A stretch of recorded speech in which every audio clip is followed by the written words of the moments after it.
Hoje eu vou ter a satisfação de conversar além de um grande advogado, um grande amigo, Dr. Manuel Marcelino, nosso querido Maneco, que hoje também, além do advogado, ele desempenha uma função no Tribunal Eleitoral, né? E os assuntos é que não faltam, né, Maneco? Porque sempre, ainda mais um barril de pólvora que é a nossa democracia brasileira.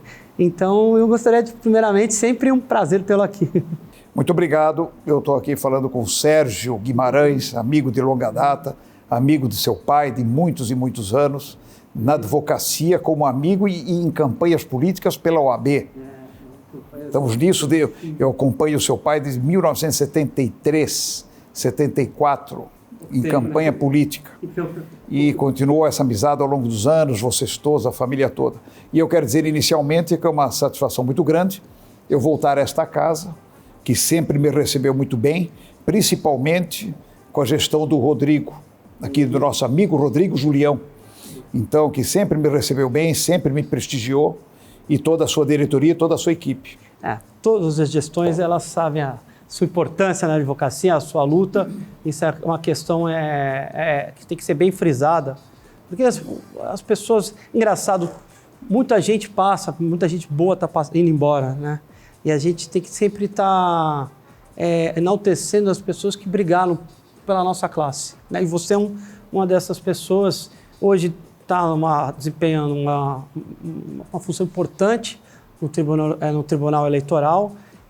Na verdade, no Brasil, mesmo no Brasil recente, que é caracterizado pela polarização, o Tribunal Eleitoral é algo sempre que desemboca muitas coisas, né, Maneco? O Tribunal Regional Eleitoral de São Paulo, não é porque eu pertenço ao corpo de juízes, mas é o tribunal mais importante do ponto de vista eleitoral do país. Aí não é bairrismo, não é puxar a sardinha para a brasa, mas é o tribunal mais importante porque ele compreende o universo de 33 milhões de eleitores. É um tribunal composto de juízes de carreira, desembargadores de carreira e de desembargadores federais ou estaduais. E 2 advogados que nós compomos, que é a chamada classe jurista. São 2 advogados titulares. Sou eu, hoje, faço parte do tribunal, juntamente com outro advogado, que é o Marcelo Vieira de Campos, que é de São Paulo.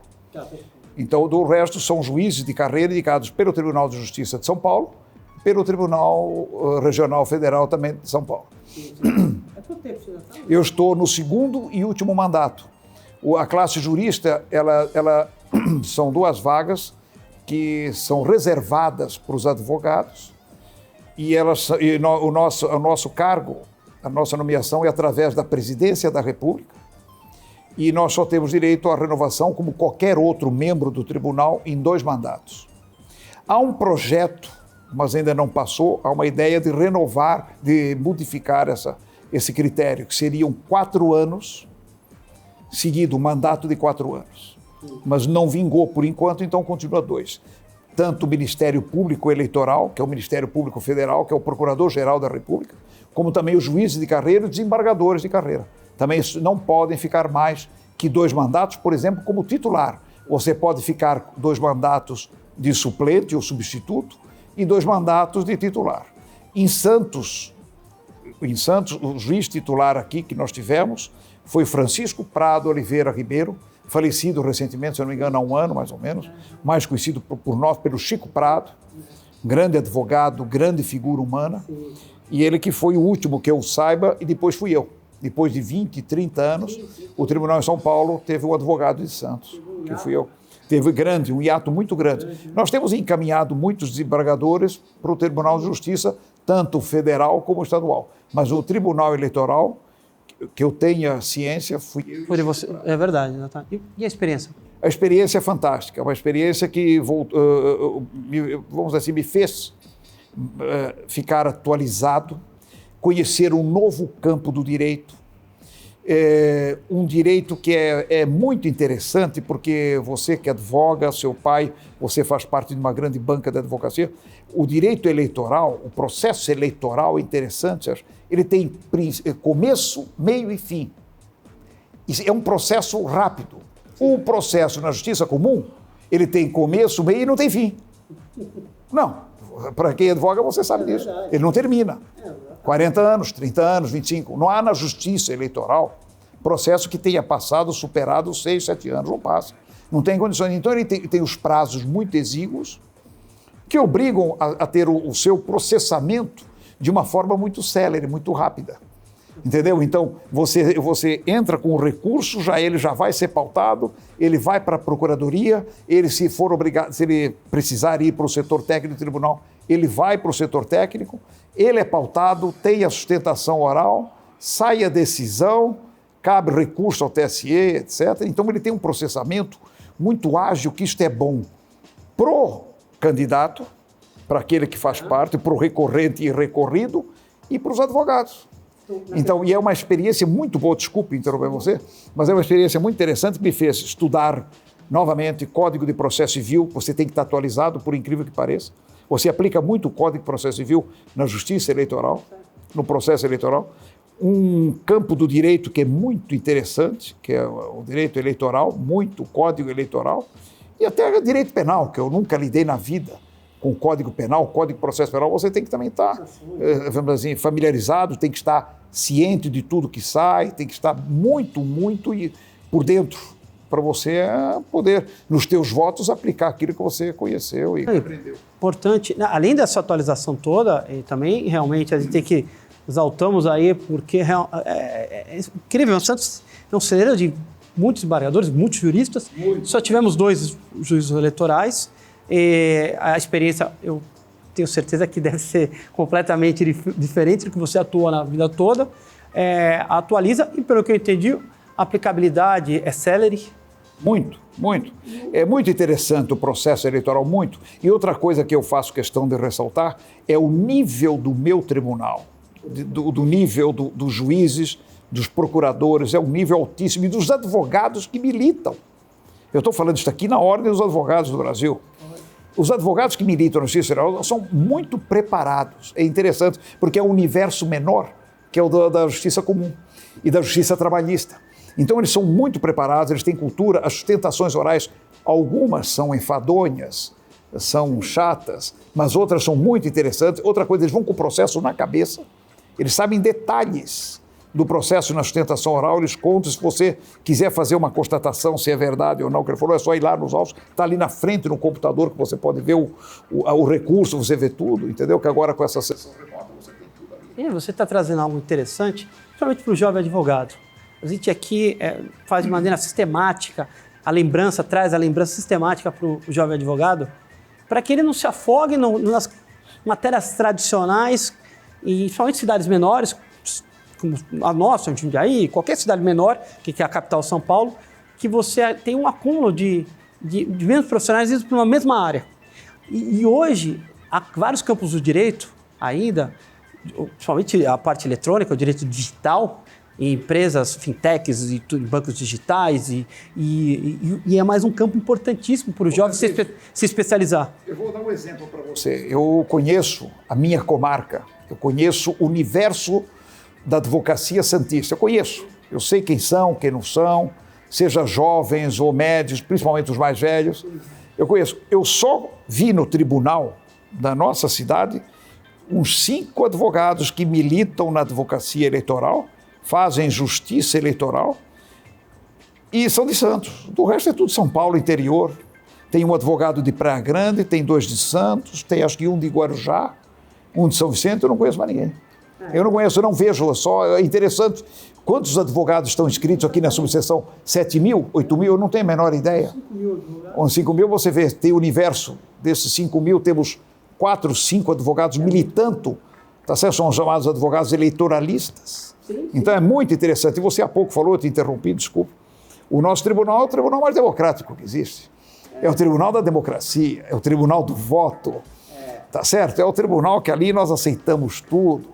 Todas as correntes políticas. Ali temos a oportunidade de discutir com todas as correntes políticas, todos os partidos, todas as tendências. Então, tá, e é uma questão importante. Muito importante. É o tribunal da democracia.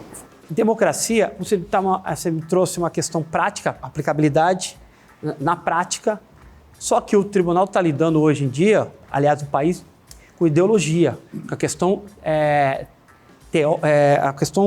da teoria de conspirações. Isso reflete na própria polarização da sociedade, que a gente vê de uma maneira assim, grotesca, onde a internet tem o seu tribunal próprio e as pessoas trazem assuntos e teorias onde nem sempre são verdadeiras. Você está aqui você julga isso, o teu trabalho hoje diário, e a gente vê questões onde a democracia sempre fala, a democracia é afrontada. Você enxerga isso, a democracia afrontada? Então, veja bem, eu até há pouco, que só para não cometer uma injustiça, eu falei que o nível dos juízes que fazem parte do tribunal é muito bom, de primeiríssima linha.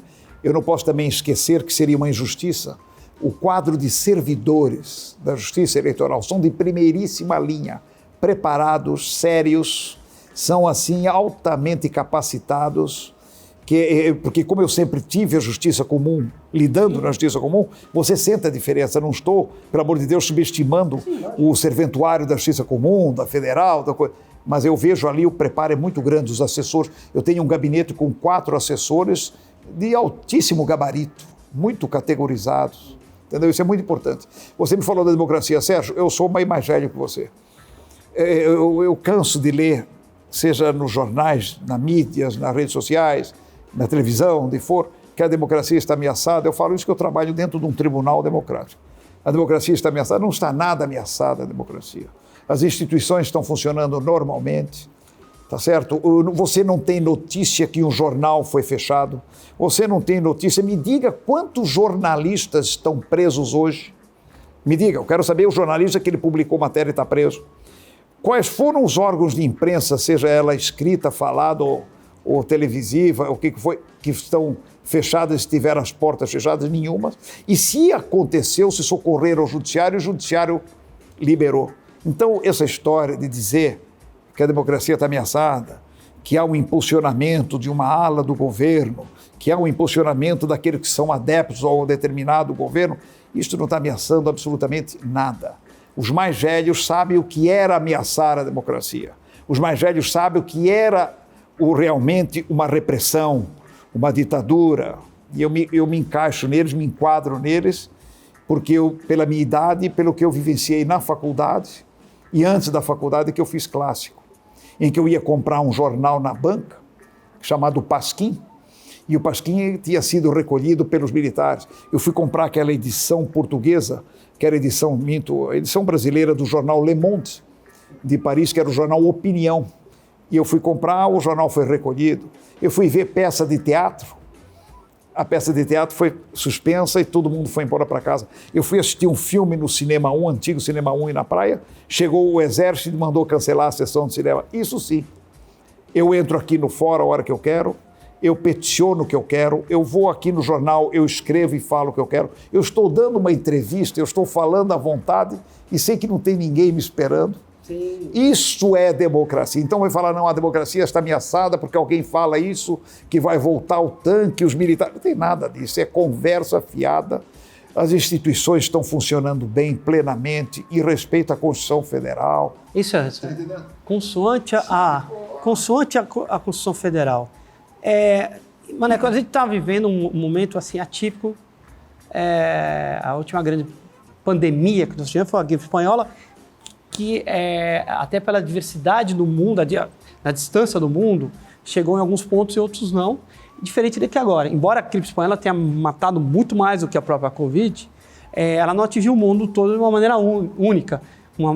E aqui a Covid, realmente, ela chegou aos 4 cantos do planeta Terra no mesmo momento. Todos os governantes, independente de qual país, patinaram.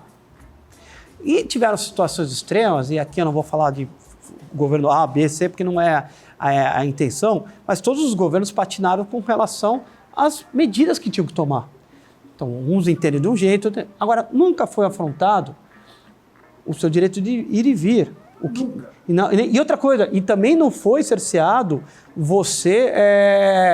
a sua manifestação. É que o coletivo, nesse aspecto, tem que estar prevalecendo, e algumas medidas são restritivas. Se são feitas certa ou erradamente, aí é outro momento. Esse é outro problema. Você falou muito bem, o seu direito de ir e vir, um direito constitucional seu, você nunca foi impedido. E se você eventualmente for impedido, vamos assim dizer, você foi cerceado desse direito seu que é sagrado, você socorre o judiciário, e o judiciário está lá, ele vai dizer se cabia você circular na praia ou não cabia você circular na praia. Então, isso antigamente não existia.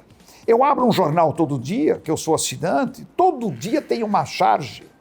Todo dia tem uma charge, uma matéria contra o presidente da República. Eu não estou aqui para defender o presidente da República. Eu estou aqui só para dizer que você abre esse jornal e está lá todo dia uma crítica, seja ela por charge, caricatura, ou governador ou prefeito, o que for, e não acontece nada. Nada, as coisas seguem. Então, eu acho que há um alarde muito grande, sabe, sem propósito. Então, eu acho que isso aí é tudo muito, vamos dizer assim, tem muita, está me faltando a palavra, eu acho até muita maldade em cima, sabe, muita tendência, são matérias muito tendenciosas, isso principalmente pela imprensa. E eu sou um defensor da imprensa porque tenho grandes amigos jornalistas, sou leitor, vejo televisão, leio vários jornais, então eu sei o que é. Então, realmente, eu sei o que é. Então, como você falou, a Justiça Eleitoral está aí, é um trabalho que eu faço, que eu estou muito satisfeito e que pela faculdade que me deu essas condições, que é a nossa querida Faculdade Católica de Direito de Santos, que me deu as condições da gente chegar lá, e outros que chegaram que foram no meu tribunal. Só para encerrar, nós temos no nosso tribunal 5 componentes que são formados pela Católica de Direito de Santos. Foi o ex-presidente que saiu, o meu atual presidente e mais 3 juízes, que são pela Faculdade Católica de Direito de Santos. Então, que nos deu base e condições de nós estarmos lá, sejam eles como juiz de carreira e eu como representante da classe jurídica, que é a advocacia. Não, celeiro, sem dúvida nenhuma, mas antes da gente encerrar, eu queria ter mais uma indagação, na verdade, é mais uma troca de informações até para a sociedade, porque o programa não é só visto por advogados, ele é visto pelo público em geral e é uma questão importante, que cai mais uma vez na polarização, que é o voto. O voto eletrônico, o voto auditivo agora, qual a extensão disso daí? Isso onera muito o Estado? Sérgio. Como é que você entende com essas... Então, veja bem, primeiro que eu sou um defensor da urna eletrônica. Esse é o primeiro ponto. Se onera o Estado, não tem problema nenhum, porque o voto em cédula também onerava o Estado e tinha fraude. Perfeito. Ponto. Mas aqui custa mais caro o voto eletrônico. Não interessa, mas não tem fraude. Tudo que não é ligado à internet, que a urna eletrônica não há possibilidade de fraude. Eu sou um defensor da urna eletrônica e serei sempre uma das, vamos assim dizer, coisas que este país, poucas, mas que ele fez e deu exemplo ao mundo, é a urna eletrônica. Eu vou dar um exemplo para você. Se houve falha, se houve fraude, é desprezível no universo eleitoral brasileiro. Primeiro ponto. Quando se faz a eleição, eles preparam o TSE em Brasília, eles nos editais, eles abrem concurso para hackers. Pouca gente sabe disso. Eles querem que os hackers façam os testes nas urnas. Então você tem 8, 10 pontos para alcançar a fraude na urna.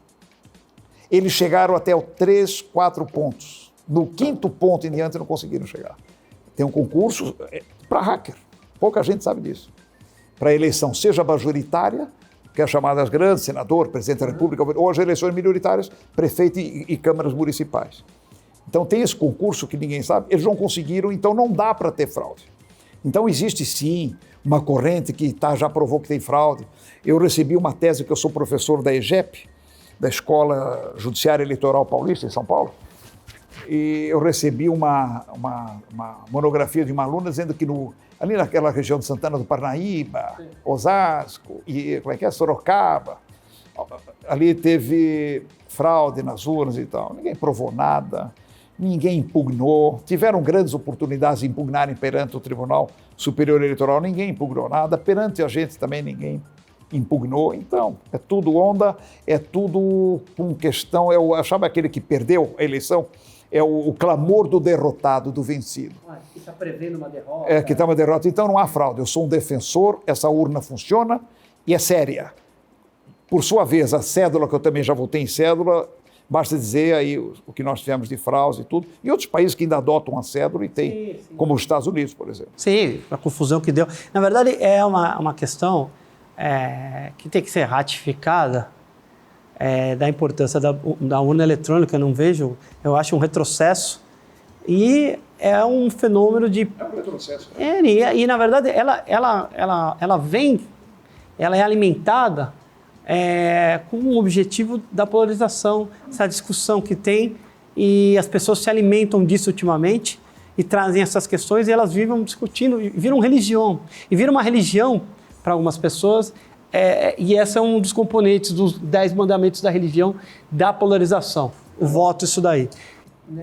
Eu não tenho, eu sou um adepto, sou assim, um defensor da urna eletrônica, pelo amor de Deus, não há nem, isso é questionamento, é pessoa que quer procurar polêmica, vamos discutir, vamos começar a ver temas aqui para trazer polêmica. Não tem, mas não há sustentação. Você levanta a polêmica, mas tem que ter argumentos, sustentação. Agora vi com um detalhe que numa urna no Amapá deu problema, o universo eleitoral é o Amapá? Espera aí. É que você está lidando com algo concreto que é a questão eleitoral. E quem alimenta vive num universo de suposições. Você tem uma votação de manhã até às 17 horas, às 21, 22 horas você já tem os resultados todos. Na cédula tinha a possibilidade de fazer isso? Nunca. Mas nunca. Porque o universo de suposições é para alimentar. E o de você é de aplicabilidade, né? Eu não sou especialista, pelo contrário. Eu não conheço nada de informática, nada disso. Mas eu sei porque a gente foi obrigado a se atualizar. Não está na internet, não tem fraude. Agora, entrou na internet, aí esquece. Aí vem a fraude, vem a fake news, que nós enfrentamos diariamente lá, isso tem tudo. O caminho ficou meio tortuoso, se podemos dizer assim. De qualquer maneira, eu quero agradecer a presença aqui do Dr. Manuel, que sempre vai retornar a essa casa.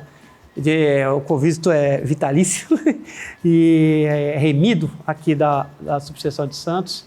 Sempre tenho o prazer de recebê-lo, papo sempre alto nível, sempre bom, eu te agradeço. E foi bem esclarecedor aí para as pessoas dirimirem as suas dúvidas que tem e acontece, ainda mais com o universo hoje de acesso à notícia, seja ela fake ou não, mas chega... Chega, hoje não tem. Eu agradeço muito o convite que a Ordem dos Advogados da Subseção de Santos fez. Eu gostaria que você levasse aqui o agradecimento à diretoria, presidida pelo nosso amigo Rodrigo Julião. Agradeço muito e eu estou à disposição sempre para quando for chamado para poder auxiliar, ajudar, colaborar de uma pessoa que é de Santos, conhece bem esta casa e aqui, vamos dizer, a advocacia santista. Muito obrigado pela oportunidade. Obrigado.